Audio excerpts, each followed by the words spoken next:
ज़िलों और मुख्तलिफ सूबों के लोग यहाँ जमा हुए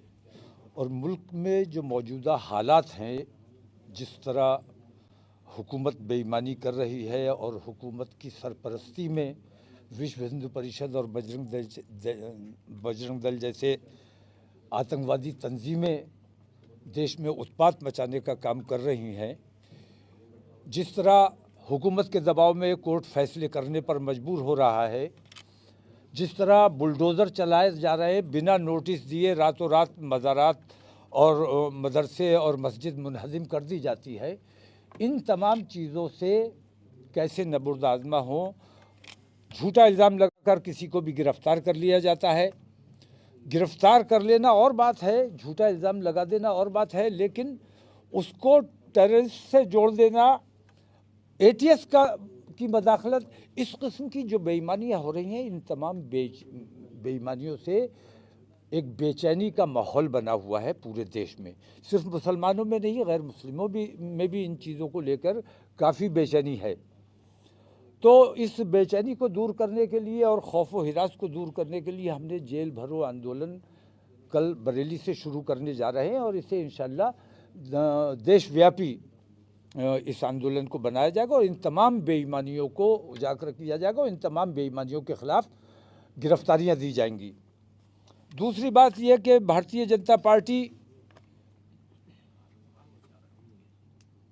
बेईमानी कर ले वो अलग बात है, लेकिन बेशर्मी के साथ जो हिंदुस्तानी मुसलमानों के साथ,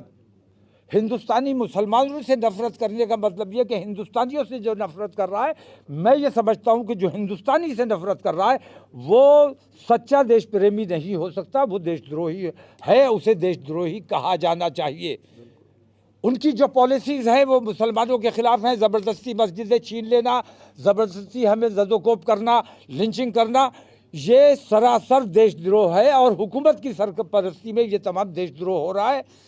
हमारा मसला ये है कि दुश्मन दुश्मनी करने पर आमादा है, लेकिन हमारे जो अपने आप को हमारा दोस्त बताते हैं वो अपनी दोस्ती में कहीं ना कहीं बेईमान है, गद्दार हैं। हमने जिन लोगों का हमेशा साथ दिया है वो हमारी सरपरस्ती करने के लिए तैयार नहीं है, हमारे मसाइल के लिए लड़ने के लिए तैयार नहीं है। इसलिए हमने ये फ़ैसला किया है कि हम जो छोटी छोटी पार्टियां हैं ये तमाम मुत्तहिद होकर एक प्लेटफार्म तैयार, मुत्तहिदा महाज बनाया जाएगा और अगला स्टेप जो है हमारा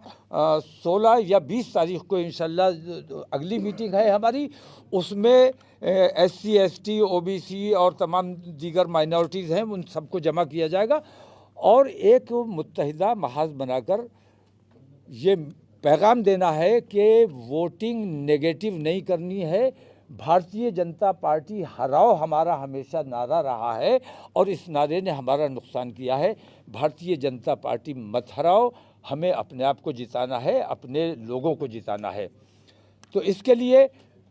हिंदुस्तान के तमाम मुसलमान इंशाअल्लाह इस बार मुत्तहिद रहेंगे और मुत्तफ़िक़ रहेंगे। अगर SC ST OBC वगैरह हमारे साथ इसमें शामिल हो जाते हैं, जैसा कि तय हो गया है कि वो अगली मीटिंग में शरीक होंगे, तो मैं ये समझता हूँ कि हिंदुस्तान की सबसे बड़ी पार्टी ये हमारा मुत्तहिदा महाज बनने जा रहा है और इस महाज की खुली दावत है कि जो भी नरेंद्र मोदी को हराना चाहता है या भारतीय जनता पार्टी की बेईमानियों से, RSS की बेईमानियों से खफा है, भारतीय जनता पार्टी को हराना सिर्फ हमारी जिम्मेदारी नहीं है, क्योंकि हमें हुकूमत नहीं मिल रही है, हुकूमत आपने करनी है। भारतीय जनता पार्टी को हराना आपकी जिम्मेदारी है। हम अपना मुत्तहिदा महाज बना रहे हैं, आप लोग आइए हमारा साथ दीजिए, हुकूमत आप करना। लेकिन अब तक हम आपके पिछलग्गू रहे हैं, आपने मुसलमानों के साथ सौतेला व्यवहार हमेशा किया है, अब हम आपके साथ रहने को तैयार नहीं है, आपका झंडा उठाने को तैयार नहीं है। हमें हिस्सेदारी चाहिए, हिस्सेदारी जो देने पर आमादा होगा, जो तैयार होगा, उसको हिस्सेदारी अब हम देने की पोजीशन में हैं। इंशाअल्लाह अगली मीटिंग में बाकी चीज़ों का खुलासा होगा। अभी कल हमारी जेल भरो आंदोलन की शुरुआत बरेली से होने जा रही है और इसके बाद दूसरे सूबों में भी शुरू किया जाएगा।